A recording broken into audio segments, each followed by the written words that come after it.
हम सब कभी न कभी किसी संत की बातों को सुनते हैं और फिर सोचने लगते हैं, क्या हमें भी सब कुछ छोड़ देना चाहिए?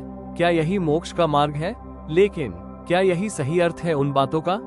आज की कहानी सिर्फ एक साधु की नहीं है, बल्कि हम सबकी है जो आध्यात्मिकता की यात्रा पर चलना चाहते हैं, लेकिन उलझ जाते हैं। एक युवक जीवन से थका हुआ, कभी माँ बाप की उम्मीदें, कभी समाज का दबाव, तो कभी स्वयं से संघर्ष। एक दिन उसने किसी संत को कहते सुना, ये संसार दुख है, इससे बाहर निकलो। बस उसी क्षण उसने सब कुछ छोड़ दिया, घर, परिवार, नौकरी, और चल पड़ा हिमालय की ओर। महीनों बीत गए, अब वो युवक एक साधु बन चुका था, मौन, गंभीर, लेकिन भीतर कुछ टूट रहा था। हर दिन वो खुद से एक ही सवाल करता, क्या मैं सही कर रहा हूँ? क्या मोक्ष का यही रास्ता है? एक दिन वहीं से गुजर रहे थे महात्मा बुद्ध। युवक ने उन्हें प्रणाम किया और अपने भीतर के द्वंद्व को कह सुनाया। युवक, भगवान, आपने कहा था संसार दुख है, मैंने सब कुछ त्याग दिया, लेकिन भीतर अब भी शांति नहीं है, अब भी मन खाली नहीं होता। बुद्ध मुस्कुराए और बोले, वत्स, जब सूर्य की रोशनी खिड़की से आती है तो क्या तुम दीवार को तोड़ देते हो? नहीं, तुम बस खिड़की खोलते हो।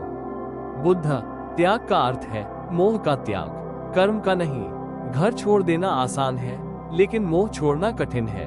त्याग वो नहीं जो बाहर दिखे, बल्कि वो जो भीतर घटे। युवक स्तब्ध रह गया।